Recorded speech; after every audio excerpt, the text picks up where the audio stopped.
जानते हैं मुझे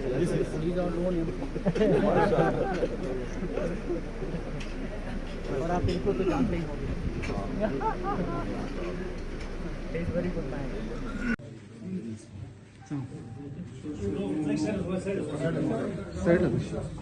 चेयरपर्सन साहब चलिए आप बैठिए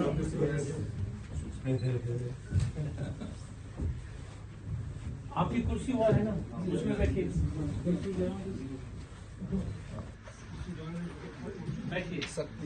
नाउ विल क्लैप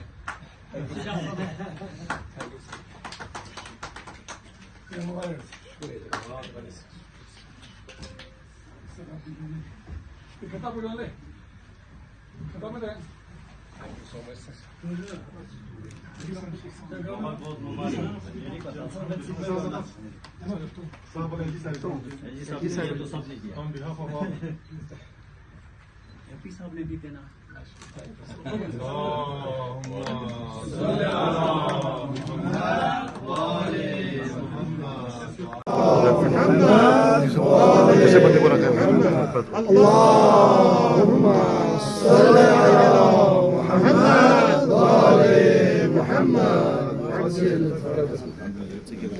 जितना भी एप्लीकेशन आती है सबको सैंक्शन कराओ कोई फंसना नहीं चाहिए और कोई दिक्कत हो तो मुझे बताना जी जी सर और दूसरा हमारा जितना ये हज के लिए लोग जाता है ना सर उनका पूरा देखभाल होना चाहिए जो हमारे खिदमतदार यहाँ जाते हैं ना उनको ब्रीफ करो जी सर सर यहाँ पासपोर्ट ऑफिस होना चाहिए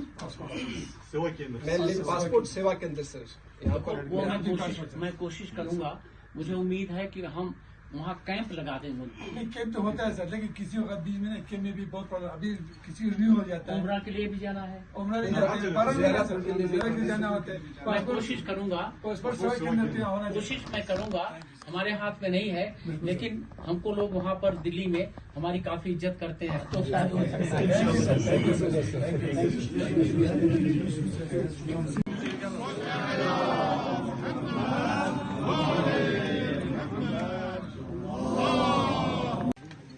We'll hold this together.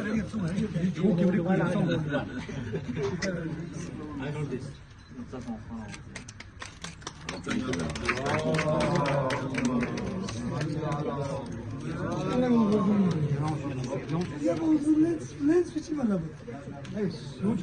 We both will hold this.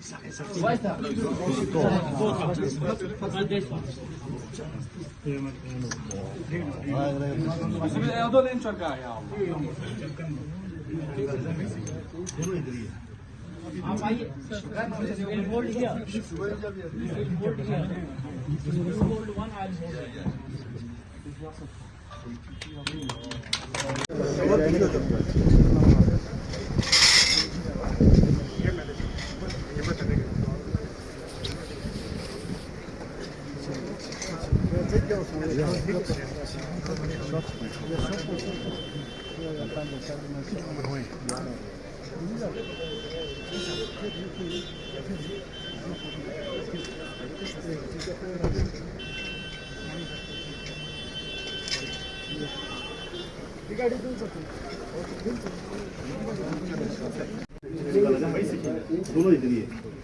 आप आइए we'll hold here.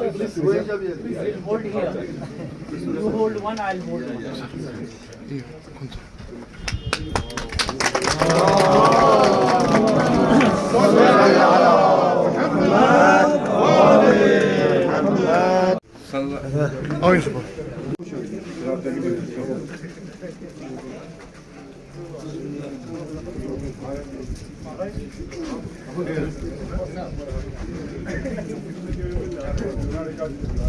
Mehdipuri Chief Representative of Supreme Leader Ayatollah Sayyid Ali Khamenei of Iran, Honorable CC Sahib, Shri Firoz Ahmad Khan, Honorable MP Sahib, Shri Jamil Singh Nambiar, and other dignitaries and prominent citizens of Kargil district. Assalamu alaikum. A very good morning.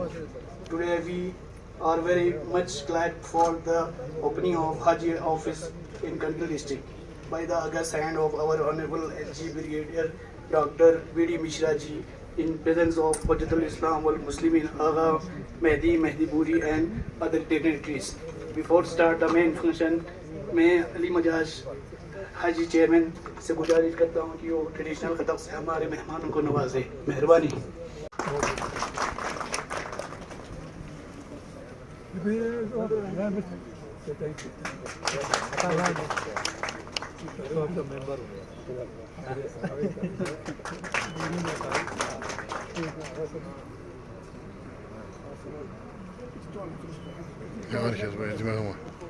Governor of the Ladakh, Shri B.D. Mishra ji, and our Honorable Member of Parliament, Shri Jameng Singh Namgyal ji.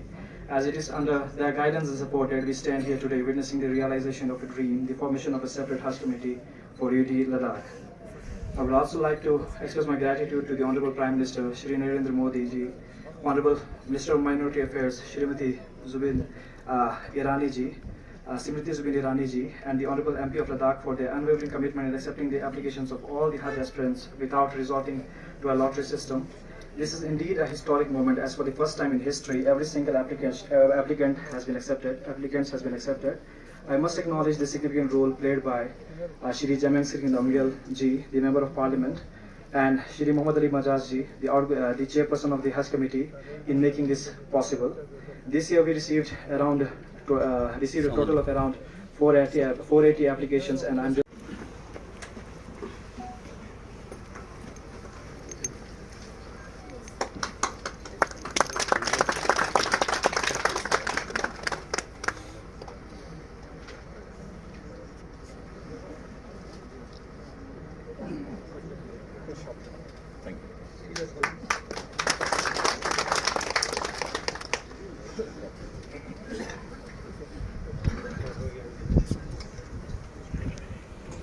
इससे पहले जितने भी हमारे लद्दाख से हज जाते थे वो जम्मू कश्मीर हज कमेटी के थ्रू जाते थे और वहां पे कोटा सिस्टम होता था और लॉटरी सिस्टम होता था।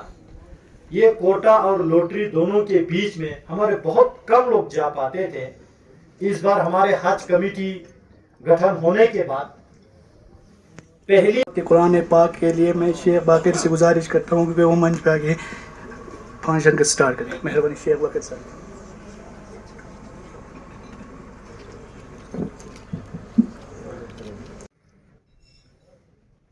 आज के इस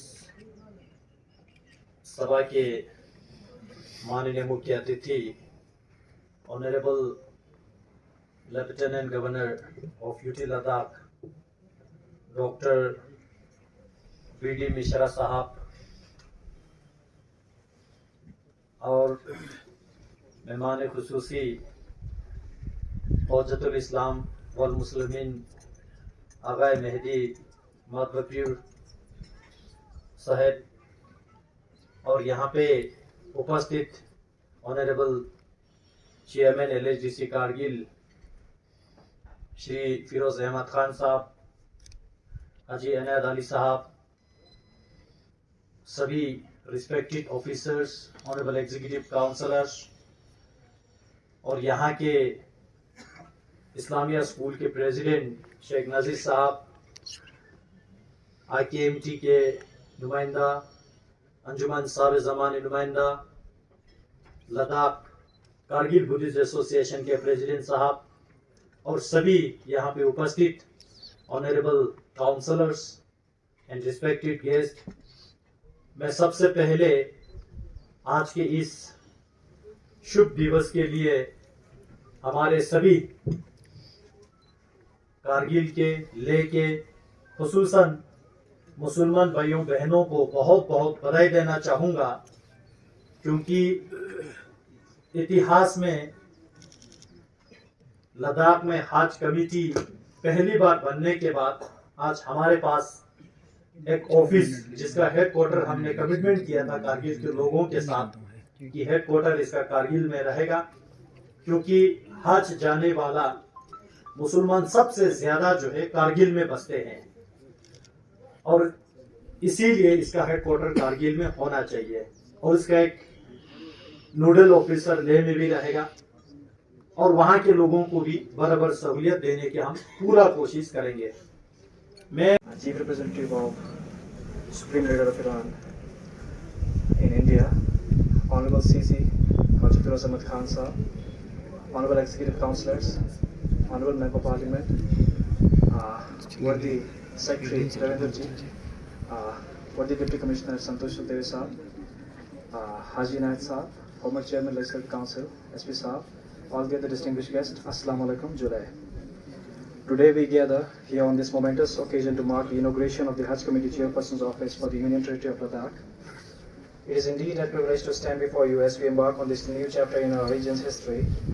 I would like to extend my heartfelt gratitude to each and every one of you for gracing this event with your esteemed presence. I would like to begin by expressing sincere appreciation to the Honorable LG UT Ladakh Shri B.D. Mishra Ji for his unwavering support and guidance throughout. Your dedication to the welfare and aspirations of the people of Ladakh is truly commendable, and I'm grateful for your presence here today, sir. We are honored to have in our midst today His Eminence Sayyid Mehdi Mehdawi, the Chief Representative of Supreme Leader of Iran, Ayatollah Sayyid Ali Khamenei. Your presence here signifies the strong ties and deep spiritual bond between the people of Ladakh, India, and Iran. Your blessings and guidance will undoubtedly inspire and uplift us as we move forward. Today, as we gather here for the momentous occasion of the inauguration of Hajj Committee Chairperson of His UT Ladakh, Assalamu alaikum, Julai. Allah is compassionate and merciful.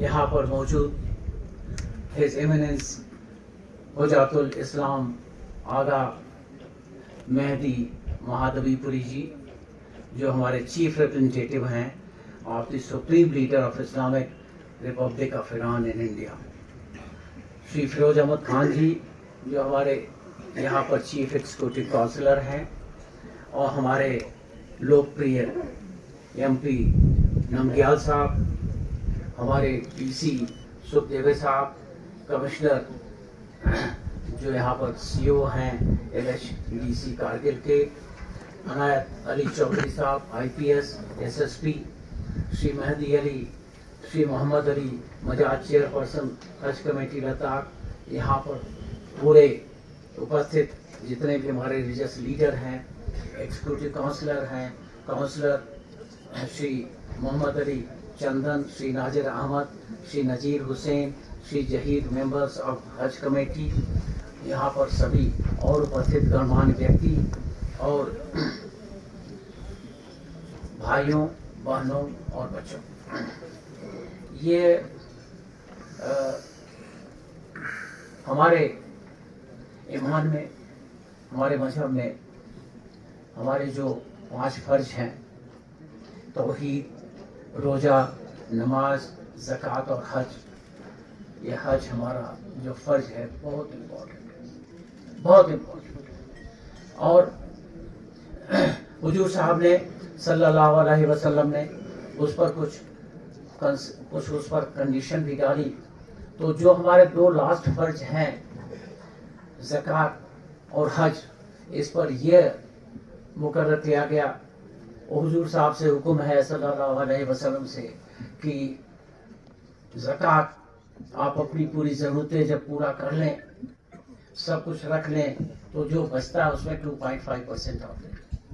Condition है, कितनी Nobel condition है, और उसमें यह भी है, उसी के साथ शामिल है, और ये हमारा एक लिखा हुआ फर्ज नहीं है, लेकिन ये मुकर्रर शुदा फर्ज है कि हमको सोने का अख्तियार नहीं है रात में, जब तक हमारे जहाँ तक आवाज़ आगे जाती है, आवाज़ पीछे जाती है, आवाज़ बाएं जाती है, आवाज़ दाएं जाती है, सबका पेट भर न गया हो, तो वो जब चैन से सोता है तो हम सोते हैं। बहुत बड़ी बात है।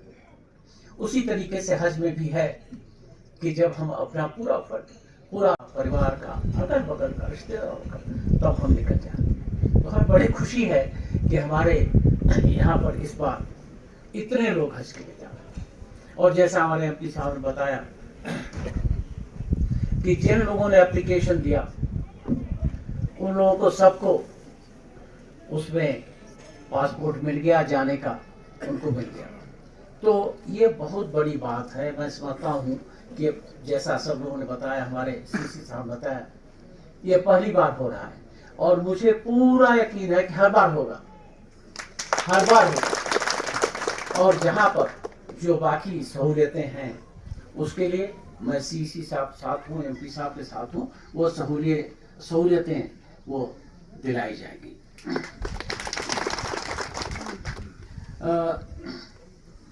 मैं कई बार कई जगहों का गवर्नर बना 2017 से, तो हर बार जब मैं गवर्नर बनता हूँ तो मुझे प्राइम मिनिस्टर साहब के यहाँ प्रोटोकॉल में कॉल ऑन करना पड़ता है, तो हम जाते हैं। तो इस बार जब मैं यहाँ का गवर्नर बना, लेफ्टिनेंट गवर्नर, तो मैं गया था प्राइम मिनिस्टर साहब के यहाँ, मोदी जी के यहाँ, उनके ऑफिस में कॉल ऑन करने। तो देखिए मोदी जी का तो 28 हमारे पास स्टेट हैं और 8 यूनियन टेरिटरी हैं।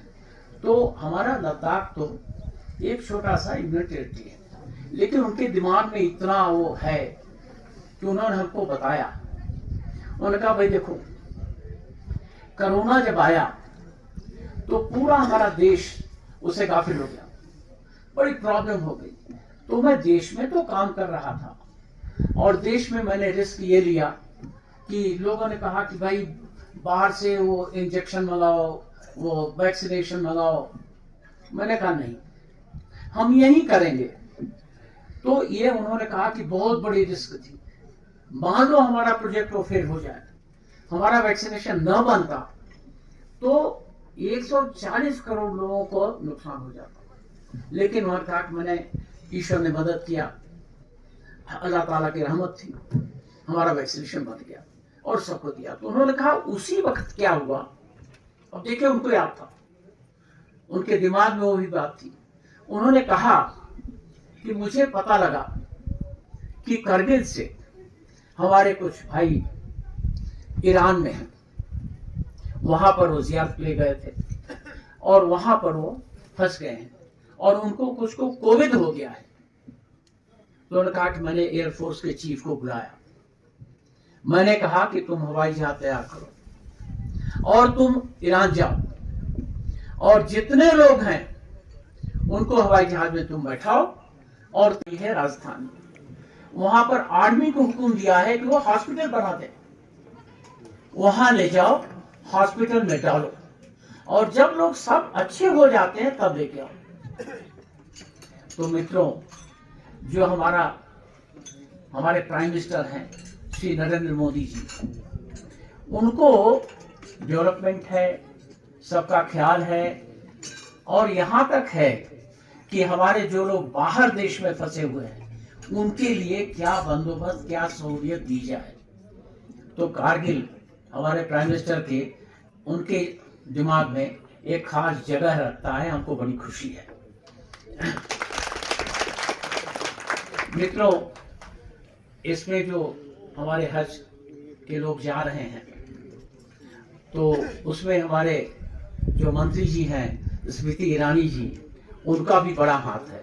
उनका सरनेम आपके यहाँ से आता है, इधर से आता है, तो उनका भी बड़ा हाथ है और मैं समझता हूँ कि हमेशा ये ऐसा ही रहेगा।